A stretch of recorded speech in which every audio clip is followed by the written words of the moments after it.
Oke, kita masuk lagi di bab selanjutnya dari observasi.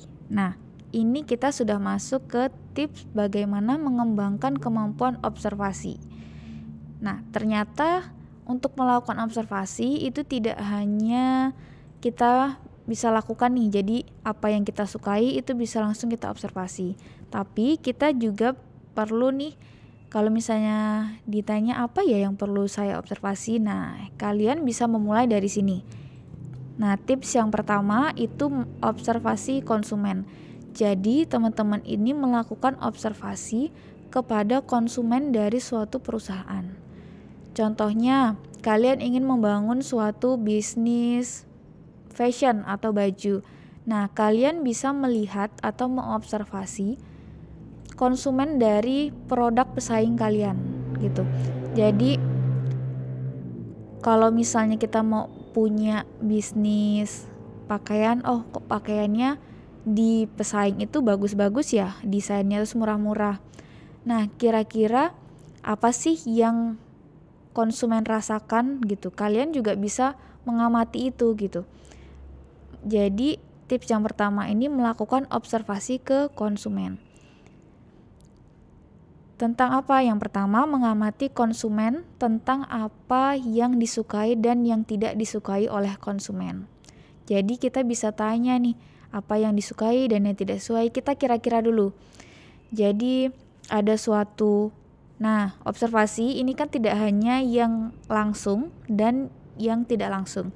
Yang tidak langsung kita bisa nih contohnya melihat review dari vlogger, review dari mungkin beauty blogger atau dari YouTube, dari sosial media. Kita bisa melihat media lainnya gitu kan. Yang kedua, kita bisa menanyakan beberapa pertanyaan yang penting. Nah, setelah kita melakukan menanyakan beberapa pertanyaan penting, kita bisa melakukan analisis dari pengamatan tadi. Nah, dari hasil pengamatan itu bisa kita simpulkan, jadi ada hal yang sesuai ekspektasi dari kita sebagai pengamat atau enggak. Terus apa sih daftar pertanyaan yang kira-kira perlu kita tanyakan nih ke konsumen? Nah, kalau kita bingung mau nanya apa konsumen, kita lihat lagi yang minggu lalu mempelajari tentang skill questioning. Itu kan ada taktiknya. Ada dari pertanyaan apa sebab, kenapa dan kenapa tidak, dan bagaimana jika. Nah, ini ada contohnya. Jadi kita ingin membuat suatu aplikasi. Nah, di sini kita bisa melakukan observasi ke konsumen dari aplikasi pesaing yang lainnya gitu kan. Yang pertama, kita bisa tanya, bagaimana ya konsumen sadar terhadap aplikasi tersebut? Yang kedua, manfaat dari aplikasi tersebut apa aja? Ketiga, apa sih fiturnya? Terus, gimana konsumen bisa dapetin aplikasi itu? Bagaimana caranya ya agar konsumen mau mendownload aplikasi? Terus, apa yang konsumen sukai dan yang tidak sukai dari aplikasi tersebut? Nah, kita bisa mengembangkan pertanyaan yang lainnya. Ini hanya beberapa contoh pertanyaan terkait observasi. Lalu tips yang kedua itu observasi perusahaan. Nah, kalau tadi kita mengobservasi konsumen dari perusahaannya, kalau yang kedua ini kita melakukan observasi ke perusahaannya. Jadi kalau tadi kita mau bikin sepatu, yang pertama kita menanyakan ke konsumen pemilik sepatu tadi yang menggunakan. Yang kedua, kita melakukan observasinya ke perusahaannya itu sendiri, perusahaan langsung. Nah, observasi perusahaan ini melakukan observasi terhadap perusahaan lain yang memiliki kompetensi yang lebih unggul. Tentunya kita kalau mau meniru suatu perusahaan, tirulah yang bagus, entah dari pelayanannya, dari produknya, dari harganya, dari kualitasnya, yang pasti kan lebih unggul dari produk kita. Lalu kita bisa mempelajari apa saja yang mereka lakukan.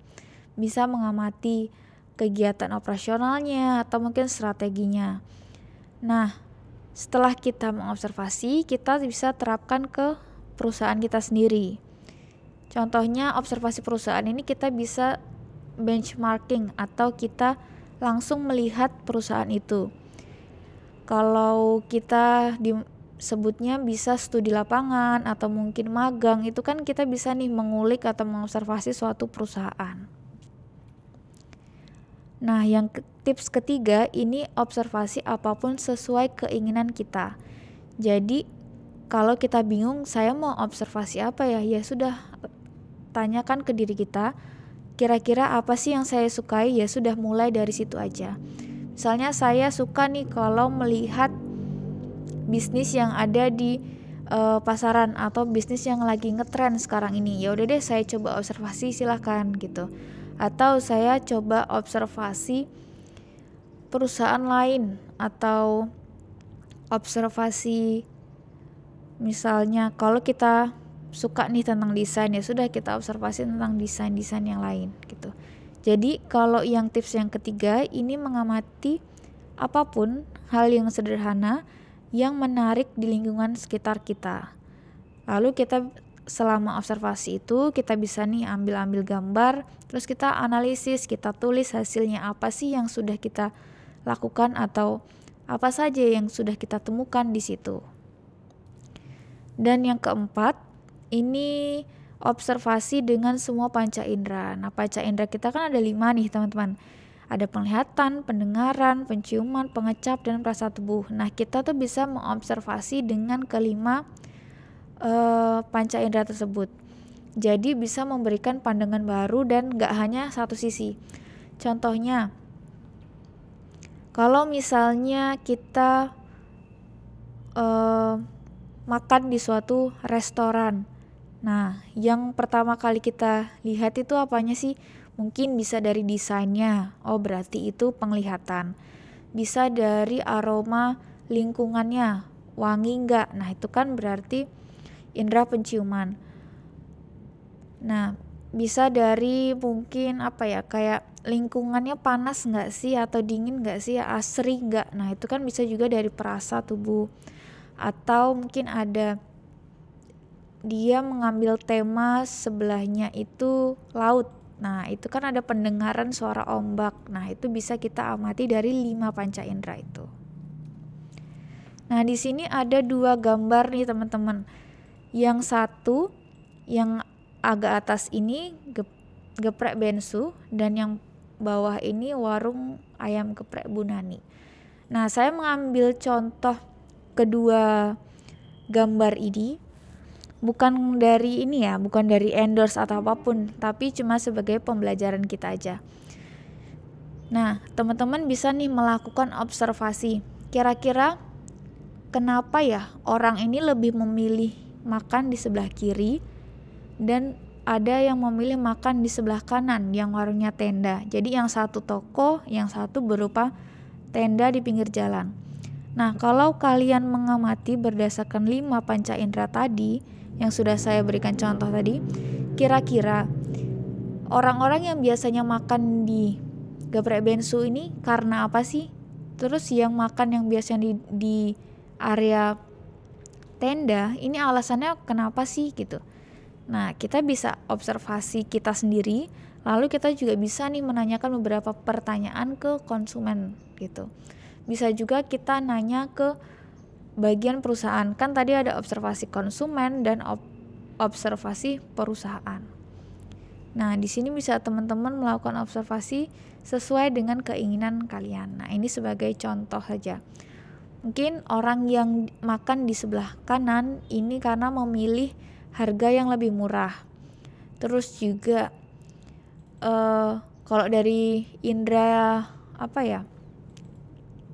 tadi indera yang penciuman, kalau mungkin yang di kiri ini aroma tempatnya wangi, kalau yang kanan mungkin kan berbau dengan ada knalpot, terus asap dan lain-lain kan bercampur.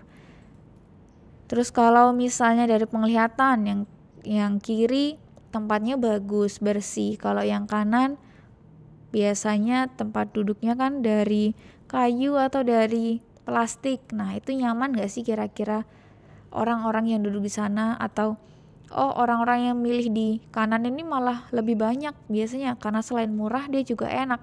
Kalau yang kiri biasanya walaupun enak tapi harganya relatif mahal, jadi segmennya nih udah berbeda nih. Nah itu kan kita bisa melakukan observasi dari situ. Terus karena kita berada di lingkungan kampus, kira-kira lebih cocok untuk mendirikan bisnis yang di seperti sebelah kiri atau yang sebelah kanan ya, dengan segmen mahasiswa STI Surakarta. Nah itu bisa teman-teman jadikan acuan atau jadikan pembelajaran, atau mungkin jadikan peluang juga. Oh ternyata mahasiswa kita lebih suka yang di warung geprek seperti Bu Nani nih, soalnya dia cepet, terus murah, variannya banyak, terus juga mungkin mengenyangkan dan lain-lain. Oke. Nah, sampai situ aja untuk pembahasan dari tips mengembangkan observing skill. Nah, teman-teman bagi yang masih bingung, kita bisa diskusi secara online dan offline, dan bisa juga diskusi di Discord. Nah, segitu aja penjelasan dari saya. Kurang lebihnya mohon maaf. Terima kasih. Wassalamualaikum warahmatullahi wabarakatuh.